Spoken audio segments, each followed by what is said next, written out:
अस्सलाम वालेकुम, this is doctor मोहित फ़िज़ादा। अब से थोड़ी देर पहले, कोई घंटा से भी कम होगा, कि इमरान खान साहब ने कराची में एक बहुत अज़ीम-उश-शान जलसे से अपने ख़िताब को मुकम्मल किया। लोग उनका इंतज़ार वहाँ इफ्तारी से पहले से कर रहे थे। सवा 11 बजे के बाद इमरान खान साहब ने बोलना शुरू किया और उसमें उन्होंने डिमांड किया कि हमें इमीडिएट इलेक्शन चाहिए। उन्होंने कौम से, अपने फॉलोअर से ये मुतालबा किया कि आप लोग बाहर निकलें और इमीडिएट इलेक्शन डिमांड करें।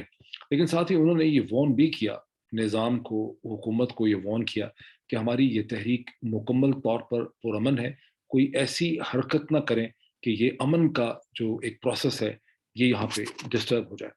अब इमरान खान साहब का ये दूसरा बड़ा जलसा था। पहला पेशावर में था 13 तारीख को, उसके 3 दिन के बाद ये कराची में था। ये अंडरस्टैंडेबल है कि वो निज़ाम के ऊपर, हुकूमत जो है प्राइम मिनिस्टर शहबाज शरीफ साहब की, उसके ऊपर पीपीपी, पीएमएलएन का जो कॉम्बिनेशन है, उस पे अपने दबाव को बढ़ा रहे हैं। आज के इस जलसे में 1-2 नई चीज़ें उन्होंने की, जिसका क्लियरली मकसद ये था कि वो सिस्टम के ऊपर प्रेशर को स्लोली एंड ग्रेजुअली बढ़ा रहे हैं, सिस्टम को अंडर प्रेशर लाने की कोशिश कर रहे हैं। लेकिन सिस्टम किस हद तक अंडर प्रेशर आ रहा है? क्या उनको इमीडिएट या अर्ली इमीडिएट तो ज़ाहिर है उनकी पॉलिटिकल रेटरिक और डिमांड है, लेकिन क्या उनको अर्ली इलेक्शंस मिल सकेंगे? इसका भी मैं एक क्विक एनालिसिस करूँगा। लेकिन पहले मैं वन बाय वन करके जो बेसिक समरी है उनकी तकरीर की, उसी सीक्वेंस में, जिस सीक्वेंस में उन्होंने ये तकरीर की है और अपने आइडियाज़ को अनफोल्ड किया है, वो मैं आपके सामने रखूँगा। लेकिन इससे पहले मैं एक इम्पोर्टेंस इसकी जलसे की कह दूँ कि कराची शहर की पाकिस्तान की तारीख में बहुत अहमियत है। ये जगह की भी बहुत हिस्टोरिक वैल्यू थी, बिकॉज़ बाग-ए जनाह फैला हुआ है चारों तरफ मज़ार कायद के। यहाँ कायद-ए-आज़म मोहम्मद अली जिन्ना दफ़न है और उसके आगे उनके मज़ार के सराउंडिंग में ये बाग-ए जनाह है। ये बहुत बड़ी जगह है और ये खचाखच भरी हुई थी। बहुत ही बड़ी तादाद में लोग वहाँ थे। 5 लाख लोग होंगे, साढ़े 4 लाख लोग होंगे, साढ़े 5 लाख लोग होंगे, ये हम नहीं कह सकते। लेकिन पैक्ड टू कैपेसिटी थी और सिर्फ वही लोग नहीं थे, बल्कि पूरे पाकिस्तान के अक्सर जो बड़े टेलीविज़न चैनल्स हैं, उन्होंने उनकी तकरीर दिखाई। सिंध की हुकूमत ने और शायद पंजाब की हुकूमत ने ये कोशिश ज़रूर की कि मेजर जो केबल नेटवर्क्स हैं, वो उन टेलीविज़न चैनल्स को ऑफ कर दें या उनका नंबर तब्दील कर दें। लेकिन पहले ही पेशबंदी कर रखी थी तहरीक-ए-इंसाफ ने, जिन्होंने एक लाइव लिंक जो है, वो शेयर कर रखा था ट्विटर पे, फेसबुक पे, यूट्यूब पे, व्हाट्सएप के ऊपर, और बहुत बड़ी तादाद में लोगों ने अपने घरों में बैठ के इसको अपने कंप्यूटर्स के ऊपर, लैपटॉप्स पे, अपने फ़ोन के ऊपर देखा, ना सिर्फ पाकिस्तान में, बल्कि दुनिया भर में जो पाकिस्तानी डायस्पोराज़ हैं, नॉर्थ अमेरिका में, अमेरिका, कनाडा, इसी तरह से बरतानिया में, यूरोप में, मशरक़ वुस्ता में, ऑस्ट्रेलिया, न्यूज़ीलैंड में, हर जगह से लोगों ने इसको देखा। और आपको याद करवाऊँगा कि 2 या 3 दिन पहले इमरान खान साहब ने एक वीडियो, छोटा-सा 2 मिनट का वीडियो मैसेज भी रिलीज़ किया, जिसका मेन टारगेट पाकिस्तानी डायस्पोरास थे, जिसमें उन्होंने अपनी इस इलेक्शन तहरीक के लिए फंडिंग की डिमांड की। और मुझे अमेरिका से पता चला है कि फंडिंग के क्यूज़ लगे हुए हैं इंटरनेट के ऊपर, जहाँ लोगों को वेट करना पड़ा है। एक साहब ने मुझे एक स्नैपशॉट पिक्चर खींच के भेजी कि कैसे उस क्यू में उनका 45th या 46th नंबर था, वो घंटा-घंटा लोगों को वेट करना है पैसे जमा करवाने के लिए। तो इस किस्म का एक जोश, वल्वला, एक एक्साइटमेंट और एक बिलीफ जो है, वो बहरहाल इमरान खान ने अब तक लोगों में पैदा कर दिया है। कामयाब होंगे कि नहीं, इसका मैं फिर एनालिसिस करूँगा। पहले हम देख लें कि इस स्पीच के अंदर बेसिकली तौर पर उन्होंने कहा क्या। उन्होंने शुरू में एक इम्पोर्टेंट पॉइंट है कि उन्होंने लोगों से, और बहुत बड़ा रोरिंग क्राउड था, ये क्राउड बड़ा एंथुसियास्टिक क्राउड था। ये उस किस्म का क्राउड नहीं था जो पाकिस्तान के सियासी, आप देखते हैं कि मदरसों के लोग हों, ये कहीं से आ गए हों छक्कों ट्रकों में, ये वो वाला क्राउड नहीं था। टेलीविजन चैनल्स इंटरव्यू कर रहे थे, लोगों के इफ्तारी के टाइम से पहले से लोग यहाँ थे, पढ़ा लिखा क्राउड था, ऐसा क्राउड था जो बात करते करते आसानी से अंग्रेजी भी बोल सकता था। तो खासा डिफरेंट किस्म का क्राउड था और बहुत बड़ा क्राउड था, बड़ा एंथुसियास्टिक और चार्ज क्राउड था, जिससे इमरान खान साहब ने पूछा कि जो कुछ मेरे साथ हुआ, ये साजिश थी या मुदाखलत थी। और लोगों ने उसी तरह से रोरिंग एंथुसियास्टिक तरीके से जवाब दिया कि साजिश थी। और जब 5 लाख लोग जो हैं वो एक चीज़ का जवाब देते हैं, तो आप सोच सकते हैं, इमेजिन करें कि किस किस्म की गूंज जो है वहाँ पे पैदा होती। फिर उन्होंने ये सवाल उठाया कि तुम लोगों को अंदाज़ा है कि तुम्हारे साथ क्या हुआ है? तुम्हारे मुल्क के साथ क्या करने की कोशिश की जा रही है? फिर उन्होंने कहा कि मैं कोई एंटी अमेरिकन नहीं हूँ, मैं एंटी इंडिया भी नहीं हूँ, मैं कोई एंटी यूरोपियन नहीं हूँ। میں تو रहमतुल आलमीन मोहम्मद सल्लल्लाहु अलैहि वसल्लम प्रॉफिट इस्लाम का फॉलोअर हूँ, जो रहमतुल आलमीन थे, मैं उनको फॉलोअर हूँ। मैं तो इंसानियत के पैगाम के लिए खड़ा हूँ, मैं सेल्फ रिस्पेक्ट के लिए खड़ा हूँ, मैं इन तमाम ताकतों से फ्रेंडशिप करना चाहता हूँ, बेहतर ताल्लुकात चाहता हूँ अपनी कौम के लिए, अपनी कौम की इंटरेस्ट को प्रोटेक्ट करना चाहता हूँ, लेकिन मैं इनमें से किसी का गुलाम नहीं बनना चाहता। मैं नहीं चाहता कि आप इनके गुलाम बन जाएं। इस पे फिर बड़ा एक ह्यूज अप्रोच था, एक बहुत बड़ी गूंज थी। फिर उन्होंने ये कहा कि ये समझने की कोशिश करो पाकिस्तानियों, ये कराची के लोगों, मेरी जिंदगी जो है वो इतनी अहम नहीं है। जो चीज़ अहम है, जो चीज़ इंपॉर्टेंट है, वो तुम लोगों की आज़ादी है, तुम लोगों का मुस्तकबिल है, और एक साजिश के ज़रिए तुम लोगों को हमेशा के लिए गुलाम रखने की कोशिश की जा रही है। फिर उन्होंने इशारा किया, इशारा पता नहीं किस तरफ था उनका, लेकिन उन्होंने एक टर्म इन्वोक की और उसको बार-बार इस्तेमाल करते चले गए। वो थी मीर जाफ़र की। जब उन्होंने कहा कि एक मीर जाफ़र लाकर तुम पे बिठा दिया गया है। क्या तुम जानते हो मीर जाफ़र कौन था? उस पे इतनी रोर नहीं आई, इसका मतलब बहुत से लोगों को शायद पता ही नहीं था कि मीर जाफ़र कौन है। उस पे उन्होंने फिर एक्सप्लेन किया थोड़ा-सा कि मीर जाफ़र वो गद्दार था जिसने बंगाल के नवाब सिराजुद्दौला के साथ गद्दारी की, ईस्ट इंडिया कंपनी से जा मिला, अंग्रेज़ों से जा मिला, जिसके नतीजे में 1757 में अंग्रेज़ों ने बंगाल पे कब्ज़ा कर लिया। और फिर क्या हुआ? उन्होंने कहा कि बंगाल जो हिंदुस्तान का सबसे अमीर, सबसे प्रॉस्परस, सबसे खुशहाल सूबा था, वो हिंदुस्तान का सबसे गरीब इलाका बन गया, जहाँ अंग्रेज़ों ने तरह-तरह के टैक्सेस लगाए, दौलत को लूट लिया, फार्मर्स को बड़ा तंग किया और उसे गरीब उन्होंने कर दिया।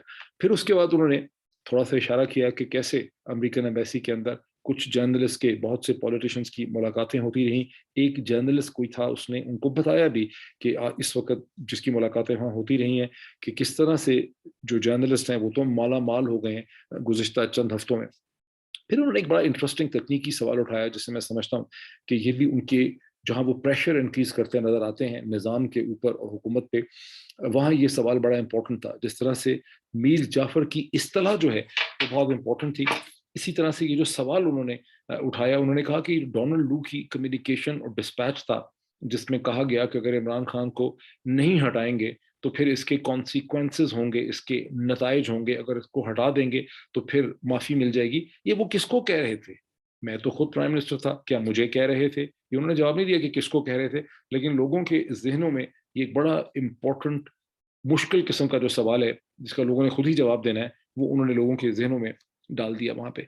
ये पॉलिटिक्स में होता ही यही है कि जब आप एक बहुत बड़े अज़ीम-उश-शान इस किस्म के जलसे से एड्रेस कर रहे होते हैं, तो आप सिर्फ़ उस जलसे के अंदर जो 5 लाख लोग हैं, उन्हीं को एड्रेस नहीं कर रहे, बल्कि आप पूरी दुनिया को मुखातिब करते हैं, जिसमें डिफरेंट लेवल्स ऑफ कम्युनिकेशन होते हैं। तो वो पाकिस्तान की सिविल मिलिट्री ब्यूरोक्रेसी से भी मुखातिब थे, वो दुनिया की कम्युनिटी से भी मुखातिब थे, वो अमेरिका के मीडिया से भी मुखातिब थे, पाकिस्तान के मीडिया से भी मुखातिब थे, और उन करोड़ों पाकिस्तानियों से भी मुखातिब थे जो सोशल मीडिया पे अपने घरों में टेलीविजन के ज़रिए उनको देख रहे थे। यही पॉलिटिकल कम्युनिकेशन की आर्ट होती है। फिर उन्होंने कहा कि मुझे पूरा एहसास था कि अदम एतमाद की जो तहरीक है वो कामयाब होगी, एक फिक्स मैच था। लेकिन जिस तरह से अदालतें रात को खोल के लगाई गईं, उसका मुझे बड़ा दुःख है। मैंने वहाँ क्या ऐसा जुर्म करना था जिसको रोकने के लिए आधी रात को अदालतें जो हैं लगाई गईं। उन्होंने कहा ये एक ऐसी चीज़ है, ये एक ऐसा सदमा है जिसे मैं सारी उम्र याद रखूँगा। चेरी ब्लॉसम के उन्होंने बड़े नारे लोगों के लगवाए। वो शहबाज शरीफ साहब को, प्राइम मिनिस्टर शहबाज शरीफ को उन्होंने चेरी ब्लॉसम, उनका नाम रखा हुआ है। अक्सर लोगों को शायद पता भी नहीं है कि चेरी ब्लॉसम क्या है, लेकिन नारे बहुत लगे चेरी ब्लॉसम के। फिर वो सेल्फ रिस्पेक्ट की तरफ आ गए।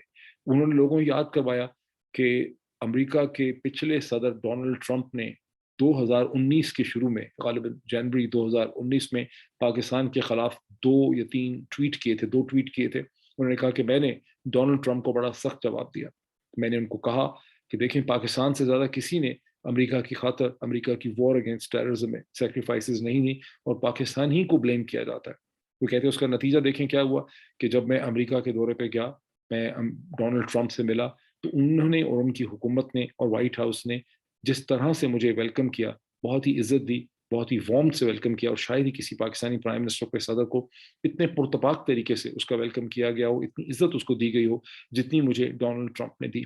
मकसद उनका कहने का ये था कि मगरिब के जो डेमोक्रेटिक माशरे हैं, वहाँ ठीक है, आपको रेजिस्टेंस होती है, आपको मुखालफत का सामना करना पड़ता है, लेकिन जब आप अपनी कौम के इंटरेस्ट की खातिर खड़े होते हैं, तो अल्टीमेटली मगरिब की लीडरशिप जो है, وہ آپ کو عزت دیتی ہے، آپ کو رسپیکٹ کی نظر سے دیکھتی ہے، آپ کے پوائنٹ آف ویو کو سمجھ جاتی ہے، اور اگر آپ ان کے سامنے جھکیں، ان کو سجدے کرنے لگ جائیں، تو پھر وہ آپ کو حقارت سے دیکھتے ہیں، وہ آپ کو نفرت سے دیکھتے ہیں، وہ آپ کی عزت نہیں کرتے۔ اشارہ ان کا پھر پریزنٹ ڈسپنسیشن کی طرف تھا۔ پھر انہوں نے سوال اٹھا دیا جوڈیشری کے حوالے سے، انہوں نے کہا کہ اسلام آباد میں میری پارٹی کے لوگوں کی ایک منڈی لگی ہوئی تھی، خرید و فروخت ہو رہی تھی، 20-20 کروڑ روپے کی آفر ہو رہی تھی، اور یہ چیز پاکستان کی عدلیہ سے کوئی بہت دور نہیں تھی، ان سے ڈھکی چھپی نہیں تھی، لیکن میں حیران ہوں کہ عدلیہ نے اس حوالے سے کوئی سو نوٹس نہیں لیا، کوئی از خود نوٹس نہیں لیا۔ کیا یہ چیز قانونی تھی؟ کیا یہ چیز آئین پاکستان کے خلاف نہیں تھی؟ کیا یہ عدلیہ کی ذمہ داری نہیں تھی کہ عدلیہ اس کا نوٹس لیتی اور اسے روکتی؟ پھر ان کا جو پوائنٹ تھا، انہوں نے کہا کہ اگر یہ امریکی سازش اس سٹیج پہ کامیاب ہو جائے گی، ہمیں اسے ناکام بنانا چاہیے، بیکاز اگر یہ کامیاب ہو جائے گی تو مستقبل میں آنے والا کوئی بھی پاکستانی پرائم منسٹر باہر کے پریشر کو برداشت نہیں کر سکے گا، اور اسی طرح سے ڈھیر ہو جائے گا جیسے جنرل مشرف ایک فون کال پہ ڈھیر ہو گئے اور ساری ڈیمانڈ انہوں نے ایکسیپٹ کر لی، جس کے نتیجے میں پاکستان کو ایک بہت ہی تکلیف دہ جنگ کا سامنا کرنا پڑا۔ اس موقع پہ انہوں نے پاکستان کے ان 8 افسران اور جوانوں کا بھی ذکر کیا جو ایک دن پہلے ٹی ٹی پی کے حملے میں شہید ہوئے ہیں۔ اس کے اوپر میں ایک الگ سے، کیونکہ اس کے بعد پاکستان نے کاؤنٹر اسٹرائک بھی کی ہے، افغانستان کے اندر ایئر اسٹرائک کی ہے جو بڑی سگنیفیکنٹ ہے، اپنی نوعیت کی پہلی ہے۔ اس پہ میں ایک سیپریٹ ویڈیو ڈسکشن کرنا چاہوں گا، اس مومنٹ کی امپورٹنس پہ، اس کی سگنیفیکنس پہ، اس میں کیا احتیاط ہمیں کرنے کی ضرورت ہے۔ پھر وہ واپس آ گئے، انہوں نے کہا کہ مجھ سے بیسز مانگے گئے تھے، میں نے بیسس ہی کے جواب میں کہا تھا ایبسولوٹلی ناٹ، اور یہ ایک ایسی چیز تھی میں نے اپنے قوم کے انٹرسٹ میں کی، یا افغانستان کے کانٹیکس میں وہ کر رہے تھے، اس لحاظ سے بڑی امپورٹنٹ ہے۔ پھر انہوں نے یہ کہا کہ پیسے تو میں بھی خرچ سکتا تھا، جب میری پارٹی کے لوگوں کو کروڑوں روپے دے کے خریدا گیا تو حکومتیں تو میرے پاس بھی تھی، میں بھی پیسے دے سکتا تھا، لیکن مجھے خوف خدا ہے، میں نے اللہ کو جان دینی ہے۔ جب انہوں نے یہ کہا then there was a huge applause and a huge uproar from the crowd۔ پھر انہوں نے ایک بڑا مشکل سوال ریز کر دیا پاکستان کے انتظامی ڈھانچے کے لیے، پاکستان کے جسٹس سسٹم کے لیے۔ انہوں نے کہا صورتحال یہ ہو گئی ہے کہ ایک میر جعفر پرائم منسٹر بیل کے اوپر ہے، ضمانت پہ ہے، ایک اس کا بیٹا پنجاب کا چیف منسٹر ہے، وہ بھی ضمانت پہ ہے، ایک اور بندہ جو خرابی صحت کا بہانہ کر کے انگلینڈ میں بیٹھا تھا، لندن میں بیٹھا تھا، جو کہتا تھا میری جان کو خطرہ ہے، میں مرنے والا ہوں، وہ بھی بالکل ٹھیک ہو گیا ہے۔ اور اب یہ سب مل کے ان افسران کو ہیراس کر رہے ہیں، ان کا احتساب کر رہے ہیں جنہوں نے ان کے خلاف کرپشن کے کیسز بنائے تھے۔ انہوں نے ذکر کیا کہ کیسے ایف آئی اے کے جو افسران انویسٹیگیٹنگ آفیسر تھا اس کو زبردستی جو ہے ہٹا دیا گیا ہے، نیب میں تبادلے کیے جا رہے ہیں، لوگوں کو ہراساں کیا جا رہا ہے۔ انہوں نے کہا کہ یوں پاکستان کے وہ افسر اور وہ بیوروکریٹس اور وہ سول سرونٹس فیوچر میں اب کب کسی کی انویسٹیگیشن کر سکیں گے، اور جس طرح سے اب ان کے ساتھ ٹریٹمنٹ ہو رہا ہے جب وہ بے یار و مددگار ہے۔ انہوں نے کہا پاکستان کے نظام کے لیے، پاکستان کے جسٹس سسٹم کے لیے، پورا جو پاکستان کا سسٹم آف جسٹس ہے، جو نظام انصاف ہے، اس کے لیے یہ بہت بڑا امتحان ہے اس کا۔ وہ نظام جسٹس جو ہے، جو جسٹس سسٹم پاکستان کا ہے، جو انصاف کا نظام ہے، وہ بذات خود ٹرائل پہ چلا گیا ہے۔ آخر اس صورتحال کا، جہاں پر ایک ضمانت پہ بیٹھے ہوئے لوگ پرائم منسٹر ہیں، چیف منسٹر بن گئے ہیں، سرکاری افسروں کا احتساب کر رہے ہیں، انہیں ہراساں کر رہے ہیں، انہیں ایگزٹ کنٹرول لسٹ پہ ڈال دیا ہے، تو یہ تو پاکستان کے سسٹم کا بہت بڑا امتحان ہے۔ پاکستان کے سسٹم کو اس کا کوئی حل اور جواب جو ہے وہ نکالنا پڑے گا۔ پھر انہوں نے لوگوں سے نعرے لگوایا، اس کراؤڈ سے، انہوں نے کہا کہ میرے ساتھ مل کے یہ کہیں، وعدہ کریں مجھ سے، ہم غلامی نہیں کریں گے۔ اور لوگوں نے بہت ہی زبردست اس کے اوپر رورنگ اپلاز میں کہا ہم غلامی نہیں کریں گے۔ ٹھیک، یہ میں نے ریکارڈ بھی کی ہوئی ہے، لیکن پھر میں آپ کو پھر دکھاؤں گا۔ پھر انہوں نے وہ چیز کی، انہوں نے ایسے باتیں وہاں پہ کی جس کو میں سمجھتا ہوں کہ وہ اپنے طرح سے ریلیجس نیشنلزم کو انووک کر رہے ہیں، ایک ریلیجس نیشنلزم کو پروموٹ کر رہے ہیں، جس طرح سے ترکی میں اک پارٹی نے، جسے انگریزی میں AKP لکھتے ہیں، رجب طیب ایردوغان کی اک پارٹی نے ایک ٹرکی میں ریلیجس نیشنلزم کو فروغ دیا۔ حالانکہ ترکش نیشنلزم بذات خود اسلام اور ناٹ اسلام، مسلم اور ناٹ مسلم، جو ترکش سینس آف آئیڈینٹی ہے وہ بڑی اسٹرانگ ہے، it's very strongly rooted in history, لیکن اس کے ساتھ جو اسلام کا عنصر ہے، اس کی اسلامک جو ایک اسلام کا تشخص بھی بڑا امپورٹنٹ تھا، جسے کیمالسٹ نے سپریس کر دیا تھا यूरोप में अपने आप को इंटीग्रेट करने के लिए वेस्ट के साथ। और फिर अक पार्टी ने गुज़िश्ता 30-40 बरस में आहिस्ता-आहिस्ता हुकूमत में आने से पहले से अक पार्टी उसे उभार रही थी, और फिर आपने देखा कि कैसे अक पार्टी ने उसे बहुत ज़्यादा एक क्रेसेंडो पे वो लेकर चले गए, और वहाँ पे उन्होंने पूरी तुर्किश कौम को यूनाइट किया, जो इससे पहले left, right, communist, Marxist, modernist और सब चीज़ों में बटी हुई थी, उसको उन्होंने यूनाइट किया उस प्लेटफ़ॉर्म से। तो यहाँ पर इमरान खान साहब उतनी शिद्दत से तो नहीं, लेकिन बहरहाल वो एक रिलिजियस नेशनलिज़्म इन्वोक करते हुए हमें नज़र आते हैं।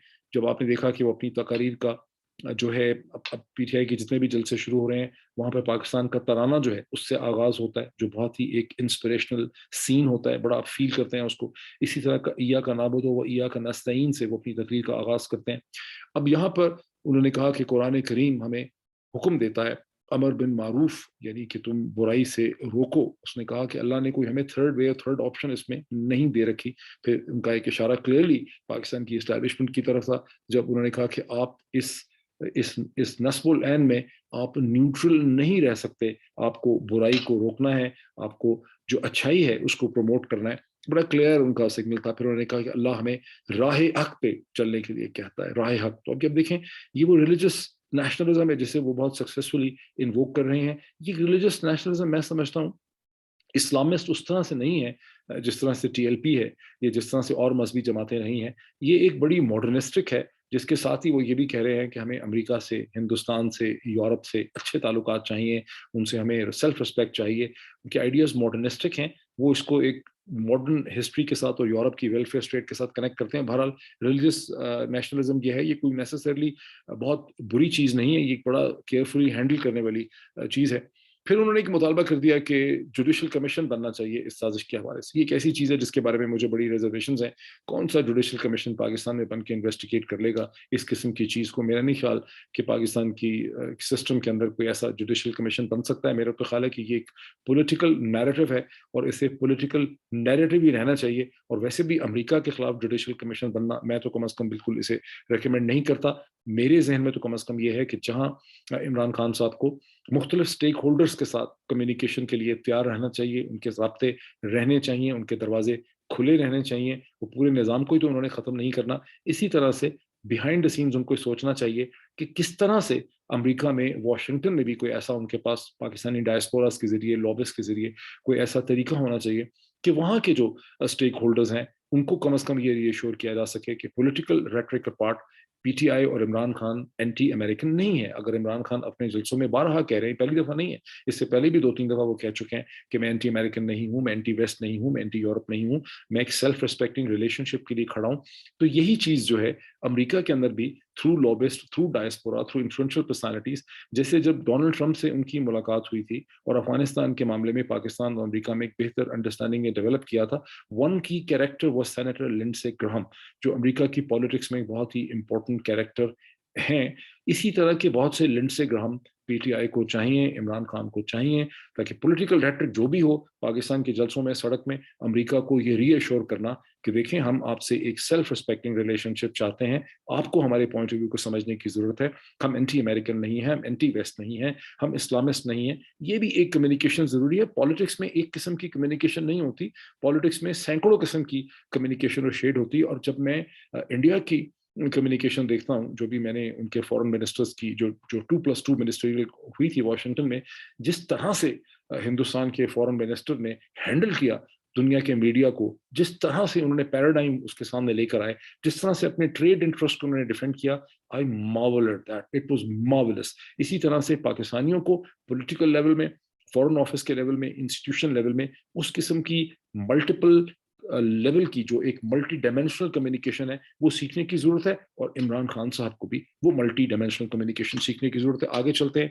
जहां उन्होंने मुतालबा कर दिया हमें इलेक्शन चाहिए। हमें क्या चाहिए? हमें इलेक्शन चाहिए। घरों से निकले, उन्होंने अपने फॉलोअर्स को कहा हम इमीडिएट इलेक्शन डिमांड करते हैं, हमें और कुछ नहीं चाहिए, हम इलेक्शन मानते हैं, free fair and transparent election. फिर उन्होंने ये एतराफ़ किया कि हाँ, इसका खतरा है कि हमारे खिलाफ जो फॉरेन फंडिंग केस है, तो so called foreign funding case, जिसके हवाले से मैंने एक बड़ी भरपूर वीडियो एक दिन पहले की थी, उन्होंने कहा इसको हमारे खिलाफ इस्तेमाल किया जा सकता है ताकि हमें इलेक्शन से ही बाहर रखें। ये ज़ाहिर है इसका एक खतरा है। उन्होंने कहा हमारे खिलाफ केसेस बनाए जा सकते हैं, हमारे खिलाफ डिफरेंट किस्म के एम्पायर खड़े किए जा सकते हैं। पता नहीं क्या इशारा था, और उन्होंने कहा कि इलेक्शन को रिग करने की बहुत तैयारी की जा सकती है, ताकि दोबारा इन्हीं मीर जाफरों को मुस्तकिल तौर पर इम्पोज कर दिया जाए। उन्होंने अपनी कौम से, अपने फॉलोअर्स से कहा कि वो तमाम खतरात हैं जिसके खिलाफ हमें खड़े होना है, हमें जद्दोजहद करनी है। और फिर उन्होंने कहा कि हमारी तहरीक जो है इलेक्शन की खातर, ये मुकम्मल तौर पर खालिस्तन हम चाहते हैं, ये पीसफुल रहेगी। अपने फॉलोअर्स को भी कहा कि हमने पीसफुल रहना है। और फिर उन्होंने अथॉरिटीज़ को और हुकूमत वक्त को ये वार्न किया कि कोई ऐसी हरकत, कोई ऐसी गलती न करें जिसके नतीजे में ये तहरीक जो है ये डिस्टर्ब हो जाए, हमारा जो नस्बुल ऐन है पीसफुल रहने का वो डिस्टर्ब ना हो, ये वार्न किया। और मेरे ज़हन में चीज़ आती है कि 21 तारीख को मीनार पाकिस्तान के गिर्द जो बहुत बड़ा इजमा है, जो बहुत बड़ी वहाँ पे जलसा होना है, जो तारीखी है, वो समझते हैं कि तारीखी जलसा होगा, उसे अब पंजाब में हमजा शरीफ साहब की हुकूमत और ख़ास करके जिस तरह से पुलिस को वो इस्तेमाल करते हैं, पंजाब के एडमिनिस्ट्रेशन इस मामले में बहुत ही बदनाम है। और जब ये कॉम्बिनेशन जो इस वक्त बन चुका है हमजा शरीफ साहब का और शहबाज शरीफ साहब का, इस पे पहले भी इस किस्म का इसकी परसेप्शन है कि ये इंतज़ामिया को, डिप्टी कमिश्नर के ऑफिस को और पुलिस को बड़े गलत तरीके से इस्तेमाल करते हैं। तो खतरा यही है कि कहीं लाहौर में 21 तारीख को अगर ऐसा किया तो कहीं वहाँ पे तसादम की सूरत हाल जो है वो डेवलप ना कर जाए। और इसके बाद इख्तिताम में उन्होंने जहाँ अहलियान कराची के लोगों का शुक्रिया अदा किया, अपनी पार्टी के मुंतज़मीन का शुक्रिया अदा किया, वहाँ उन्होंने सोशल मीडिया टीम्स का, व्लॉगर्स का, जो उन्होंने, और जो जो इसे कहते हैं कीबोर्ड वॉरियर्स हैं, उनका उन्होंने बहुत शुक्रिया अदा किया कि देखिए आप हमारे पैगाम को दुनिया के सामने लेके जा रहे हैं। ओवरऑल बहुत इंस्पिरेशनल ये स्पीच थी और ये जलसा बहुत इंस्पिरेशनल था। क्राउड की पार्टिसिपेशन इसमें बहुत ज़्यादा थी। अब चंद लफ्ज़ मैं आपको कह दूँ कि इमरान खान के जो ओपोनेंट्स हैं, जो पॉलिटिकल ओपोनेंट हैं, नॉन पॉलिटिकल ओपोनेंट हैं, जो हुकूमत वक्त इस वक्त आ गई है, वो उनकी तवक्को ये है, उनकी एस्टिमेशन ये है कि इमरान खान की पॉपुलैरिटी अपने आप को सस्टेन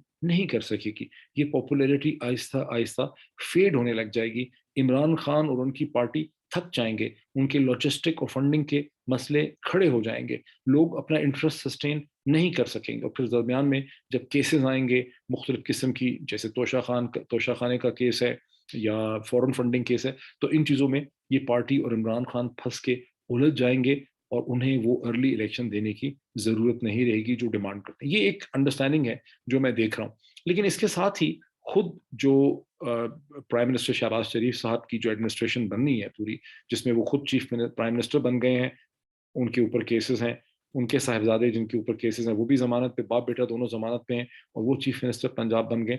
वहाँ पे बज़ाते खुद उनका जो आर्मर है, उनकी जो पूरी पोज़ीशन है, उसके अंदर ख़ासी स्ट्रक्चरल वीकनेसेस हैं। और एक स्ट्रक्चरल वीकनेस जो बड़ी शिद्दत से हमारे सामने आ गई है खुल के, कि छठे दिन भी जब वो अपनी कैबिनेट नहीं बना सके, हालाँकि शहबाज शरीफ साहब ने बहुत कोशिश की, एमक्यूएम को मनाने के लिए, अपनी कैबिनेट में लाने के लिए वो कराची गए, पीपल्स पार्टी के साथ उन्होंने बहुत नेगोशिएशंस की। लेकिन आज ये बात वाज़ेह हो गई है कि ना एमक्यूएम उनकी कैबिनेट में आ रही है और पीपल्स पार्टी को सिर्फ़ कॉन्स्टिट्यूशनल पोज़ीशंस चाहिए। पीपल्स पार्टी ने राजा परवेज़ अशरफ साहब को स्पीकर बनवा लिया है नेशनल असेंबली का। उनको शायद चेयरमैन सेनेट भी चाहिए, उनको गवर्नर सिंध भी चाहिए, इसी किस्म की और पोज़ीशंस उनको चाहिए। शायद मौलाना फज़लुर रहमान भी खैबर पख्तूनख्वा की गवर्नरशिप माँग रहे हैं, जहाँ के गवर्नर ने इस्तीफ़ा दे दिया है। शायद किसी को प्रेज़िडेंसी भी चाहिए, शायद पीपल्स पार्टी को प्रेज़िडेंसी चाहिए। लेकिन पीपल्स पार्टी फ्रंट पे आके शहबाज शरीफ की कैबिनेट का हिस्सा नहीं बनना चाहती, एमक्यूएम भी नहीं बनना चाहती। एमक्यूएम को चाहिए वज़ारतें, लेकिन एमक्यूएम कराची शहर को देख रही है। आज का जलसे को वो ख़ास तौर पे देखना चाहते थे कि क्या रद्द-ए-अमल है, क्या जोश-ओ-ख़रोश है, क्या अहमियत और सिग्निफिकेंस है, इसके बाद ही वो फ़ैसला करेंगे। लेकिन पीपल्स पार्टी ने फ़ैसला कर लिया है कि वो कैबिनेट का हिस्सा नहीं बनेंगे। वो चाहते हैं कि कैबिनेट और हुकूमत का फ़ेस जो है पीएमएलएन रहे, शहबाज शरीफ साहब रहें, ताकि इस हुकूमत की जितनी मुश्किलात हैं, अवाम के साथ इसके ऊपर जो प्रेशर है, क्रिटिसिज़्म है, तनकीद है, जो इकोनॉमिक प्रेशर है, वो सारे का वज़न जो है, वो पीएमएलएन के ऊपर पड़े। ये वही स्ट्रैटेजी है जो पीएमएलएन ने 2008 और 2013 के दरमियान इख्तियार की, जब पहले वो ज़रदारी साहब की जो फेडरल गवर्नमेंट थी, उसके अंदर उसका हिस्सा थे, उसकी कैबिनेट में थे पीएमएलएन के लोग, जैसे डार साहब थे, एहसन इकबाल साहब थे, उन्होंने हल्फ उठाया, प्रेज़िडेंट मुशर्रफ से हल्फ उठाया था, लेकिन बाद में वो उससे अलग हो गए थे। और उसके बाद उन्होंने जो तासुर दिया, वो ये था कि गवर्नमेंट जो है वो ज़रदारी साहब की है, पीपल्स पार्टी की है, और पीएमएलएन जिसके पास पंजाब की हुकूमत थी 5 साल, पंजाब के सारे रिसोर्सेज़ थे, वो खुद ऑपोज़िशन बन के बैठ गए। और ये माने ना माने, ये इतना बड़ा मौजा था कि पाकिस्तान का मीडिया माशाल्लाह इतना सादा और इतना नादान है, हम सब बड़े बेवकूफ़ बने उस ज़माने में कि हम पीएमएलएन को ऑपोज़िशन ट्रीट करते थे on a political psychology level, narrative level, और ज़रदारी साहब की पीपल्स पार्टी की गवर्नमेंट को हुकूमत समझते थे। तो अभी भी यही सिचुएशन पैदा हो गई है कि अब मिलती-जुलती उसको उलट हो गया है कि अब शहबाज शरीफ साहब जो हैं और पीएमएलएन हुकूमत है, पीपल्स पार्टी कॉन्स्टिट्यूशनल पोज़ीशंस होंगे, उसको कोई हुकूमत तस्लीम नहीं करेगा, तो कोई फेलियर्स उसके नहीं होंगे। तो ये भी एक ऐसी वीकनेस है। अभी हम कुछ कह नहीं सकते कि इमरान खान साहब के जलसे बड़े कामयाब चल रहे हैं, लेकिन सिर्फ जलसों से नहीं होगा, उन्हें अपनी हिकमत अमली में और चीज़ें भी लानी होंगी। जैसे उनको मल्टी लेवल कॉन्ट्रैक्ट बिल्डअप करने की ज़रूरत है, लेबर यूनियंस के साथ, ट्रेड यूनियंस के साथ, फार्मर्स के साथ, टीचर्स के साथ, नर्सों के साथ, डॉक्टरों के साथ, खास करके वकला की तहरीकों के साथ, लॉयर्स, बार एसोसिएशंस, ताकि अपने प्रेशर और अपने पैगाम को वो बढ़ा सकें उसको, और इन सारी जो मुख्तलिफ कम्युनिटीज़ हैं, उन्हें वो ये कम अज़ कम जो है एहसास दिला सकें कि ये सारी स्ट्रगल सिर्फ इमरान खान को वज़ीर-ए-आज़म बनाने की नहीं है, बल्कि ये पाकिस्तान की स्ट्रगल है, ये पाकिस्तान की आज़ादी की स्ट्रगल है, पाकिस्तान की बेटरमेंट की स्ट्रगल है, और ये इन सब लोगों की और इन कम्युनिटीज़ की भी स्ट्रगल है, बिकॉज़ आज इस जलसे के अंदर बारहा वज़ीर-ए-आज़म इमरान खान ही का नारा लगता रहा, जो मैं समझता हूँ एक नैरो फ़ोकस है।